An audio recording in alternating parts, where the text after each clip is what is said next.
أعوذ بالله من الشيطان الرجيم بسم الله الرحمن الرحيم والصلاة والسلام على أشرف الأنبياء والمرسلين نبينا محمد وعلى آله وأصحابه أجمعين ثم أما بعد.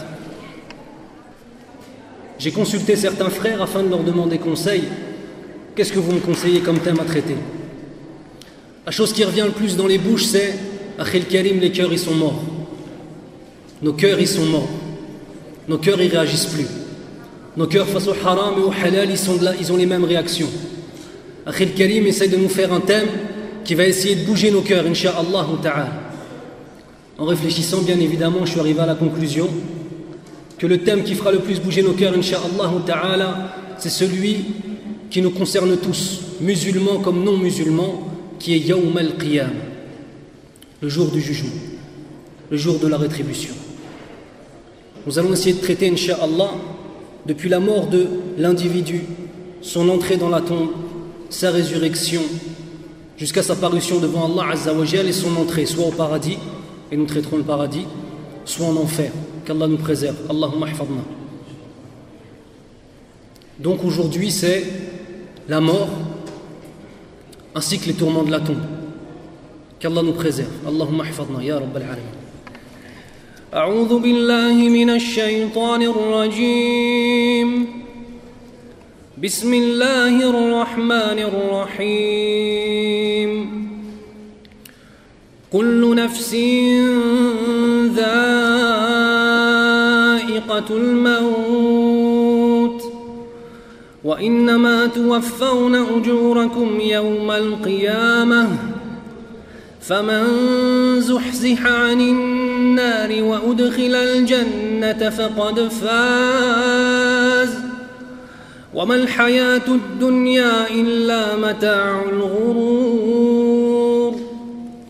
Ce qui signifie tout être vivant goûtera la mort et chacun sera payé selon son œuvre le jour de la résurrection.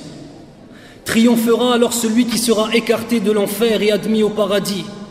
La vie terrestre n'est qu'une jouissance illusoire. Bismillahirrahmanirrahim. وجاءت سكرة الموت بالحق ذلك ما كنت منه تحيد. L'agonie de la mort fait apparaître la vérité. Voilà ce que tu as toujours voulu éviter. ونفخ في الصور ذلك يوم الوعيد. Il sera soufflé dans la trompe. Voici le jour dont nous te menaçons. وجاءت كل نفس معها سائق وشهيد لقد كنت في غفلة من هذا فكشفنا عنك غطاءك فبصرك اليوم حديد. Ce qui signifie, chacun se présentera accompagné d'un conducteur et d'un témoin. Tu ne te souciais pas de tout cela, mais en ce jour, nous avons enlevé le voile qui couvrait tes yeux, et ta vue est aujourd'hui perçante. Mes chers frères et mes chères sœurs, sachez que la mort est une réalité qui frappe chaque individu. Le problème, ce n'est pas dans le fait d'admettre que c'est une réalité. Le problème, c'est dans le fait de vivre que c'est une réalité. La mort est la base de la compréhension et de notre compréhension de notre retour vers Allah subhanahu wa ta'ala. Celui qui a en face de lui à chaque instant l'image de la mort, celui-ci n'oubliera jamais le droit de son Seigneur sur lui. La présence de la mort en tant que réalité pour chacun d'entre nous est la base de la piété. Comment est-ce qu'un homme maintenant s'éloignerait du muharram, de ce qui est illicite, s'il oublie qu'il va paraître devant son Seigneur Allah subhanahu wa ta'ala? Cette base est la base de la compréhension du musulman qui craint Allah subhanahu wa ta'ala. Ya Akhil Karim, on va se retrouver seul. On va tout quitter. Tout ce qu'on a pu aimer sur cette terre, tout ce pour quoi on a pu se battre pour obtenir de cette terre, tous les gens qu'on a aimés sur cette terre, ces gens-là, on va les laisser derrière nous. Et on va être ressuscité devant qui? Devant Allah subhanahu wa ta'ala, seul. Seul interrogé dans nos tombes. Seul ressuscité devant Allah subhanahu wa ta'ala. Seul. Les gens que tu aimais ne peuvent plus rien pour toi. Les biens que tu as possédés ne peuvent plus rien pour toi. La femme que tu as aimée ne peut plus rien pour toi et ta mère ne peut plus rien pour toi. Ya Akhil Karim, tu es seul. Tu as un seul compagnon. C'est tes œuvres, Akhil Karim. Répondre de nos actes. Vous savez, subhanallah, lorsqu'on parle à quelqu'un, pendant qu'il est en train d'oublier son Seigneur, Allah subhanahu wa ta'ala, et qu'il est en train de se laisser aller à quelque chose de muharram, on lui dit taqillah ya akhi, ittaqillah, crains Allah subhanahu wa ta'ala. Tu vas retourner vers Allah, et ce que tu es en train de faire, tu vas devoir en répondre. Et qu'est-ce qu'il dit? Il dit oui, je sais. Ya akhi al-karim, wallahi tu sais pas. Wallahi, la personne qui dit oui, je sais, alors qu'il est en train de désobéir à Allah Azza wa Jal, de faire une chose grave, il est en train de manger l'argent des autres, il est en train de vendre des substances illicites, il est en train de faire du mal à une femme ou mal à un homme, un musulman ou un non-musulman. Tu lui dis taqillah, il dit oui je sais, wallah qu'il ne sait pas. Parce que c'est facile de dire avec la bouche, mais c'est une autre affaire de comprendre avec son cœur et d'agir en fonction de cette compréhension avec nos actes. Est-ce que maintenant, un homme qui craint réellement son Seigneur et a conscience qu'il va être jeté dans la tombe, que certains anges vont venir prendre son âme de la meilleure des façons et vont l'envelopper dans le drap le plus doux et le plus parfumé pour lui s'il fait partie des hommes droits, ou alors dans le drap, dans le tissu le plus gras et le plus sale et le plus nauséabond qu'on puisse s'imaginer, et qui va être jeté comme une chose indésirable. Est-ce que l'homme maintenant qui désobéit à son Seigneur 24 heures sur 24 et qui croit que cette vie d'ici-bas n'est qu'un jeu, est-ce que celui-ci est en train de penser à ça? La réponse c'est non. Dire oui je sais c'est tellement facile. Dire Akhil Karim, astaghfirullah, j'avais oublié, jazakallahu khair, c'est déjà une meilleure chose. Et c'est déjà beaucoup plus difficile. Il y a une question qui se pose. Pourquoi est-ce que nous désobéissons à Allah Azza wa Jal? Parce que quand on est en train de parler de châtiment, ça veut forcément dire que les gens qui reçoivent ce châtiment sont des personnes qui ont désobéi à Allah subhanahu wa ta'ala. Pourquoi est-ce que l'on vole? Pourquoi est-ce que l'on ment? Pourquoi est-ce qu'on le prend le bien d'autrui? Pourquoi est-ce qu'on insulte les gens? Pourquoi est-ce qu'on ne respecte pas la parole d'Allah Azza wa Jal quand elle est dite? Pourquoi est-ce qu'on va à l'encontre de tous nos beaux discours quand on dit je suis un musulman? Je vous rappelle que musulman ça signifie soumis à Allah Azza wa Jal. Pourquoi est-ce que nous maintenant face à Allah subhanahu wa ta'ala, malheureusement, on est toujours en train d'aller à l'encontre de nos paroles? La réponse elle revient à ce que j'ai dit au début. On oublie vers qui sera le retour. Wa ilayhi al-masir. C'est vers lui certainement que se fera le retour. Celui maintenant qui aura à chaque instant la mort en face de lui, en face de ses yeux, et saura qu'il va devoir répondre de ses actes en face d'Allah Azza wa Jal. Cette personne-là, il va donner vie à son cœur. Il va donner vie à sa poitrine. Il va devenir un homme qui ne voit pas simplement des gens autour de lui, mais il voit des occasions de rentrer au paradis. Ce ne sera pas simplement un homme ou une femme qui voit autour de lui sa mère, son père ou des gens même qu'il ne connaît pas dans la rue, mais il verra des gens par qui qu'Allah nous préserve, peut-être qu'il va rentrer en enfer.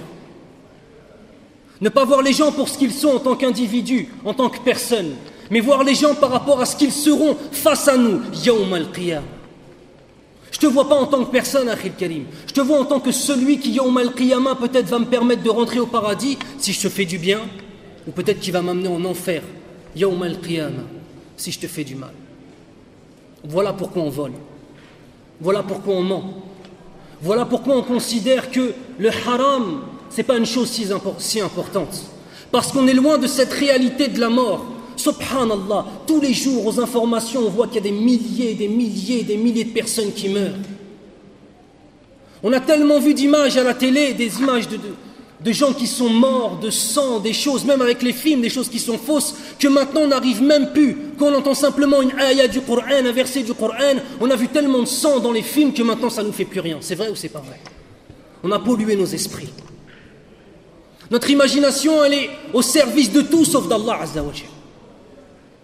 Est-ce que maintenant, on va se poser la question sincèrement, est-ce que maintenant chacun d'entre nous s'est posé à fermer les yeux, à essayer de s'imaginer Yawm al-Qiyamah, à essayer de s'imaginer Yawm al-Qiyamah au jour du jugement, lorsque devant Allah Azza wa Jal, on va devoir répondre de la plus petite des actions. Est-ce que celui qui a menti à quelqu'un ensuite a pris 5 minutes à fermer les yeux, ou n'a pas fermé les yeux, c'est pas important, et s'est dit qu'est-ce que je vais dire à Allah Azza wa Jal?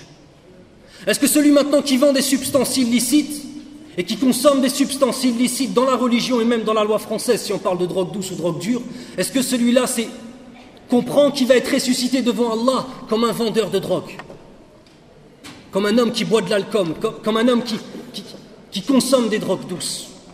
Est-ce que maintenant nous, cette imagination qu'on utilise chaque jour dans le haram et dans les mauvaises choses et dans les choses qui nous éloignent de la droiture, est-ce que maintenant on l'utilise ne serait-ce que pour s'imaginer Yawm al-Qiyamah, s'imaginer le moment où on va mourir, s'imaginer où notre âme va quitter notre corps pour monter aux cieux, pour ensuite revenir, s'imaginer le moment où notre famille et nos biens vont nous quitter et seul restera avec nous nos œuvres dans nos tombes? Est-ce que maintenant c'est une préoccupation qu'on a dans nos existences? Sincèrement. Est-ce que maintenant c'est une chose à laquelle on pense aussi souvent que le chèque de la fin du mois, quand on travaille?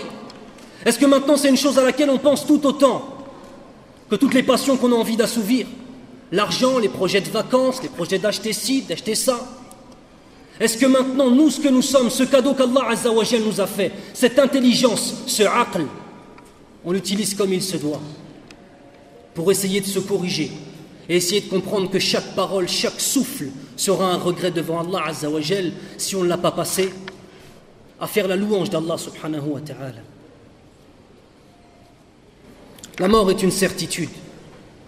La mort est une dette qu'on va devoir tous donner et on devra tous s'en acquitter. La mort arrive sans prévenir, ya ikhwan. La mort arrive sans prévenir. Il y a environ 4 ans, j'étais au Masjid al-Nabawi et il y a un monsieur, pendant le Ramadan, en plein soujoud, il est mort. Allahu Akbar. C'était un monsieur africain. Il est mort en soujoud. Il y a même eu une photo ensuite du journal. Et puis il y a des gens que je connais qui sont partis en Espagne pour aller acheter des substances illicites et sur le retour, ils ont fait un accident de voiture et ils sont morts. Dans quelle situation? Prosterné devant Allah Azza wa Jal pendant Ramadan, Sa'im, au Masjid al-Nabawi, ou bien de retour d'Espagne pour aller acheter des substances illicites dans un accident de voiture accompagné de criminels. Tu veux mourir comment, ya akhil karim? Alors bien évidemment, tout le monde dira, moi je veux mourir en soujoud, incha'Allah ta'ala. Mais tu fais quoi dans ta vie pour mourir en soujoud?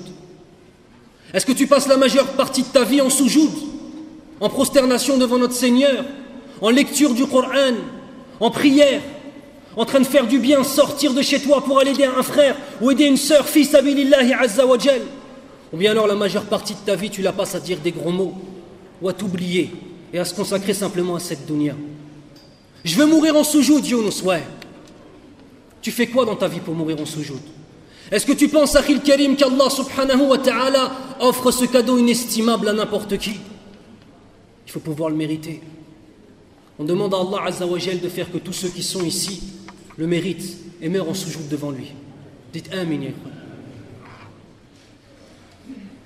Cette mort nous prendra tout. Et ça aussi c'est une réalité.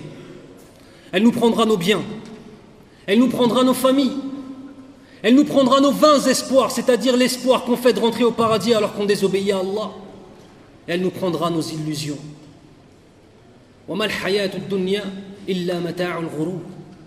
Et cette vie éphémère, cette vie de jouissance n'est que jouissance éphémère, illusoire, ce n'est qu'une illusion. C'est qui le dit? C'est Allah subhanahu wa ta'ala. On fait des pauses dans nos vies où on est consacré 100% à cette dunya, à cette vie d'ici-bas, et on fait des pauses de 5 minutes, 10 minutes, 1 heure dans la journée pour se consacrer à Allah. Mais est-ce qu'Allah nous dit ça? Non. Allah il est en train de nous dire que lorsqu'on est dans cette optique-là des choses et qu'on est en train de vivre uniquement pour pouvoir se consacrer à cette vie d'ici-bas, on est en train de vivre dans une illusion. Dans une illusion, Akhil Karim. Et que celui maintenant qui est lucide, qui sait apprécier cette vie à sa juste valeur, c'est celui qui passe sa vie dans l'adoration Et quand il en est obligé, fait une parenthèse pour cette dunya. Allahu Akbar. On aime le prophète Mohammed ibn Abdillah sallallahu alayhi wa sallam. On l'aime. Alors il faudrait peut-être essayer de lui ressembler. C'était quoi la vie de Rasulullah sallallahu alayhi wa sallam? Quelle vie il avait? Quelle vie il menait?